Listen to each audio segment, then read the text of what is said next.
గమనించాలి. నేను చెప్పే స్టాక్స్ కానీ ఇక్కడ చూపించే చార్ట్స్ కానీ ఇవన్నీ టెక్నికల్ లెవెల్స్ మాత్రమే. ఏ స్టాక్ కూడా బై ఆర్ సెల్ రికమెండేషన్ అయితే కాదు. హాయ్ ఫ్రెండ్స్, దిస్ ఇస్ ఆర్పి. ఈరోజు 16 సెప్టెంబర్ 2025. ఈరోజు మార్కెట్లో మంచి ర్యాలీ చూసాం. నిఫ్టీ 170 పాయింట్స్ పాజిటివ్లో క్లోజ్ అయింది. నిఫ్టీలో ఆల్మోస్ట్ ఆల్ సెక్టర్స్ పాజిటివ్లో క్లోజ్ అయ్యాయి.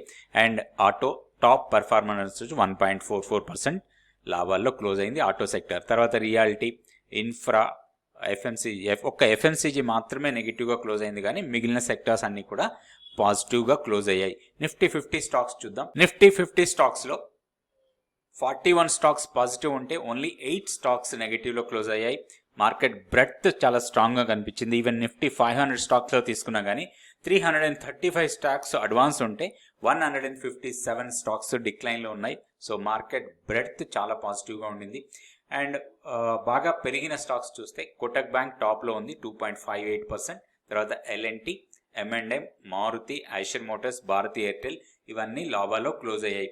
నెగిటివ్గా క్లోజ్ అయిన స్టాక్స్లో టాప్లో ఉంది టాటా కన్స్యూమర్ ప్రొడక్ట్స్, తర్వాత Shriram finance, Asian paint, Nestle, Bajaj finance. వీటన్నిటిలో కూడా కొంత హైయర్ లెవెల్లో ప్రాఫిట్ బుకింగ్ అనుకోవచ్చు మనం. ఎందుకంటే ఎఫ్ఎంసీజీ లాస్ట్ కపుల్ ఆఫ్ సెషన్స్లో బాగా ర్యాలీగా వెళ్ళాయి, అక్కడి నుంచి కొంత కరెక్షన్ అయినాయి. మనం ఆటో సెక్టర్ చూస్తే లాస్ట్ 3-4 సెషన్స్లో కొంత పుల్ బ్యాక్ ఇచ్చినా కానీ ఈ రోజు మళ్ళీ పుంజుకుంది ఆటో సెక్టర్. స్ట్రాంగ్ ర్యాలీస్ కనపడుతున్నాయి. అయితే ఇది కంటిన్యూస్గా మొమెంటం అయితే స్ట్రాంగ్గా కనపడుతుంది నిఫ్టీలో. అండ్ ఓవరాల్గా మార్కెట్ సెంటిమెంట్ పాజిటివ్గా ఉంది. ఈరోజు నైట్ మనకి యుఎస్లో ఫెడ్ డిసిషన్ ఉంది. రేట్ కట్ హోప్స్ చాలా ఎక్కువ ఉన్నాయి. Maybe 25 basis points rate cut ఉండొచ్చు అంటున్నారు. అది జరిగితే రేపు ర్యాలీ ఫర్దర్గా కంటిన్యూ అవ్వడానికి ఎక్కువ అవకాశాలు ఉన్నాయి. అయితే ఒకటి మనం నిఫ్టీ టెక్నికల్ లెవెల్స్ కూడా చూద్దాం. సో చాలా రోజుల తర్వాత నిఫ్టీ 25,200 మార్క్ని క్రాస్ చేసి దానికన్నా పైన క్లోజ్ అయింది. మనకి గతంలో చూస్తే ఇది దాదాపుగా జూలైలో మనకి 25,200 కన్నా పైకి వెళ్ళింది, కానీ తర్వాత మళ్ళీ కంటిన్యూస్గా డౌన్ సైడే ఉంది. సో ఆగస్టు, సెప్టెంబర్ ఈ 1 మంత్ తర్వాత మళ్ళీ 25,200ని క్రాస్ చేసి 25,239 దగ్గర క్లోజ్ అయింది. ఇప్పుడు ప్యాటర్న్ వైజ్గా కొంచెం స్ట్రాంగ్ బుల్లిష్ ప్యాటర్న్ లాగా కనపడుతుంది. మేబీ రాబోయే రోజుల్లో 25,500ని కూడా క్రాస్ చేయడానికి అవకాశాలు ఉన్నాయి. అయితే ఇప్పుడు మనకి హర్డిల్స్ హయ్యర్ సైడ్ ఎక్కడా లేవు, ఎందుకంటే 25,239 అనేది 250కి దగ్గరలో ఉన్నాం మనం. సో అది కూడా హైయర్ లెవెల్ వెళ్ళడానికి ఎక్కువ అవకాశం ఉంది, ఎందుకంటే మూమెంటం స్ట్రాంగ్ ఉంది. స్ట్రాంగ్ ర్యాలీస్, చిన్న పాస్ తర్వాత ర్యాలీ కంటిన్యూ అవుతుంది.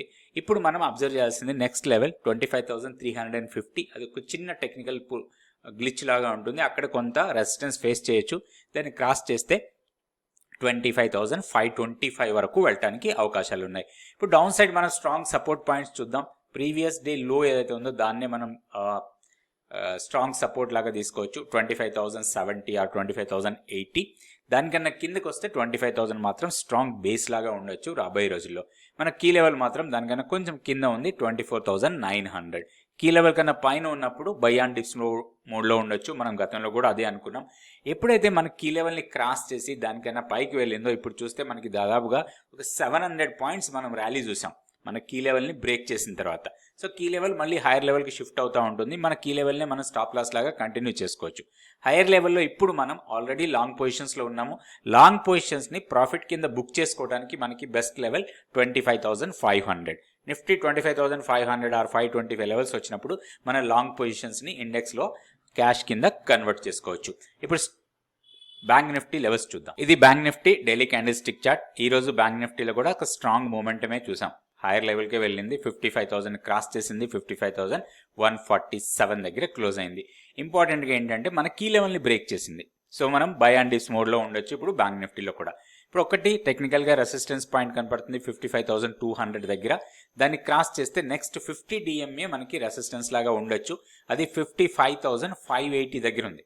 సో అక్కడి వరకు పెద్దగా రెసిస్టెన్స్ పాయింట్ ఉండకపోవచ్చు. ఇన్ కేస్ 55,500ని 50 DMA అది కూడా క్రాస్ చేస్తే 56,150 వరకు వెళ్ళడానికి అవకాశాలు ఉన్నాయి హైయర్ లెవెల్లో. ఇప్పుడు బ్యాంక్ నిఫ్టీ కూడా కొంచెం పాజిటివ్ మొమెంటంలో ట్రేడ్ అవుతుంది కాబట్టి మనం బై అండ్ డిప్స్ మోడ్లోనే ఉండొచ్చు. లోయర్ లెవెల్లో మనం support points, immediate support 54,840 key level, అది దానికన్నా కిందకు వస్తే 54,580, తర్వాత 54,000. ఇవి కొంచెం మనకి టెక్నికల్గా సపోర్ట్ పాయింట్స్, బట్ ఈ 54,480 అండ్ 580 ఒక 100 పాయింట్ జోన్ ఏదైతే ఉందో ఇది మాత్రం మనకి స్ట్రాంగ్ సపోర్ట్ పాయింట్ లాగా ఉంటుంది. సో ఈ సపోర్ట్ పాయింట్స్ ఎట్లా మనం ఐడెంటిఫై చేస్తాం, ఏ లెవెల్కి ఎలాంటి ఇంపార్టెంట్ ఉంటుంది అండ్ ఎక్కడ సపోర్ట్ రెసిస్టెన్స్ అంటాం కదా, దాన్నే మనం డిమాండ్ సప్లై లాగా ఎట్లా క్యాలిక్యులేట్ చేస్తాం. సో స్టాక్కి ఎక్కడ డిమాండ్ ఉంది లేదా ఇండెక్స్కి ఎక్కడ డిమాండ్ ఉంది, పర్టికులర్ స్టాక్ని ఎట్లా సెలెక్ట్ చేస్తాం, మూవింగ్ యావరేజెస్, టెక్నికల్ ఇండికేటర్స్ని బేస్ చేసుకొని ట్రేడ్ ప్లాన్ ఎలా తయారు చేసుకుంటాం, ఇవన్నీ నేర్చుకోవడానికి 100 డేస్ మెంటర్షిప్ ప్రోగ్రామ్ మీకు యూస్ఫుల్గా ఉంటుంది. నెక్స్ట్ బ్యాచ్ 6th అక్టోబర్ నుంచి స్టార్ట్ అవుతుంది. ఇంట్రెస్ట్ ఉన్న వాళ్ళు తప్పకుండా జాయిన్ కండి. స్టాక్ ఫ్యూచర్స్ యాక్టివిటీ చూస్తే లాంగ్స్ బిల్డ్ అవుతున్న స్టాక్స్ 137 ఉన్నాయి. తర్వాత షార్ట్స్ బిల్డ్ అవుతున్న స్టాక్స్ 50 అండ్ షార్ట్ కవరింగ్లో 20, లాంగ్ అన్వైండింగ్లో 7 స్టాక్స్ కనపడ్డాయి. అయితే ఇక్కడ మనకి లాంగ్స్ బిల్డ్ అవుతున్న స్టాక్లో టాప్లో ఉంది ఎన్సిసి. 20% ఓపెన్ ఇంట్రెస్ట్ పెరిగింది. దీన్ని కొంచెం మనం కన్సిడర్ చేయొచ్చు, మన ట్రేడర్లో పెట్టుకోవచ్చు, మొమెంటం చూసుకొని దాని ప్రకారం మన టెక్నికల్ లెవెల్స్ పెట్టుకొని ట్రేడ్ చేసుకోవచ్చు. అట్లనే Switzerland, KFintech, KEI, Amber, Maruti, Havells, Cyient, Motherson Sumi, Bandhan bank ఇవన్నీ కూడా స్ట్రాంగ్ ఓపెన్ ఇంట్రెస్ట్ గెయినర్స్గా ఉన్నాయి. అట్లనే ఓపెన్ ఇంట్రెస్ట్ పెరిగి ప్రైస్ తగ్గిన స్టాక్స్, షార్ట్ బిల్డప్లో ఉన్న స్టాక్స్లో ఏయూ బ్యాంక్ టాప్లో ఉంది. 12% ఓపెన్ ఇంట్రెస్ట్ పెరిగింది, బట్ ప్రైస్ పెద్దగా తగ్గలేదు. Torrent Power, Max Health, Nuvama, VBL, MFSL, MCX, KPIT technologies, తర్వాత ఇండియన్ హోటల్, జైడస్ లైఫ్ వీటిల్లో కొంత ప్రైస్ తగ్గుతూ ఓపెన్ ఇంట్రెస్ట్ పెరుగుతూ ఉంది. కొంచెం షార్ట్స్ బిల్డ్ అవుతున్నట్టుగా కనపడుతుంది. అట్లనే షార్ట్ కవరింగ్లో ఉన్న స్టాక్స్ని కూడా మనం మానిటర్ చేయొచ్చు. ఇందులో HFCL, NBCC, Concor, UPL and Mazdock వీటిల్లో కొంత షార్ట్ కవరింగ్ కనపడుతూ ఉంది. ఈ స్టాక్లో కొంచెం ఫర్దర్గా అప్ మూమెంట్ ఉండడానికి ఎక్కువ అవకాశాలు ఉన్నాయి. సో ఇట్లా ప్రాపర్గా స్టాక్స్ సెలెక్ట్ చేసుకుని వాటికి టెక్నికల్ లెవెల్స్ ప్రకారం మనం ట్రేడింగ్ చేసుకోవచ్చు.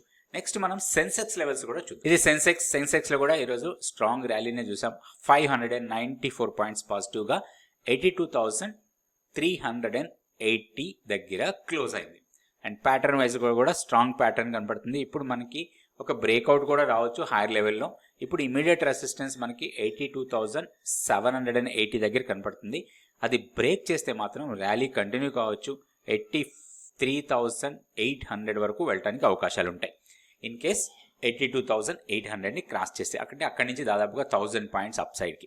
డౌన్ సైడ్లో మనకి ఇమీడియట్ సపోర్ట్ 82,030 ఆర్ 25 లెవెల్స్. దాన్ని బ్రేక్ చేసి కిందకి వస్తే మాత్రం 81,780, తర్వాత 81,540 ఇవి సపోర్ట్ పాయింట్స్ లాగా ఉంటాయి. ఏదైనా డిప్ ఇస్తే మాత్రం బయింగ్ ఆపర్చునిటీ లాగానే తీసుకోవచ్చు. సెన్సెక్స్లో కూడా ఓవరాల్గా మా మొమెంటం పాజిటివ్ ఉంటుంది. ఏదైనా డిప్స్ ఇస్తే అది బయింగ్ ఆపర్చునిటీ లాగా తీసుకోవచ్చు. చాలా స్టాక్స్ స్ట్రాంగ్ మొమెంటం చూపిస్తున్నాయి, specially auto stocks. Auto sector మాత్రం స్ట్రాంగ్ మొమెంటం కనపడుతుంది. సో దాంట్లో మీరు ప్రాపర్ స్టాక్ని సెలెక్ట్ చేసుకొని టెక్నికల్ లెవెల్స్ ప్రకారం ప్లాన్ చేసుకోవచ్చు ట్రేడింగ్ కోసం. Thank you so much for watching this video.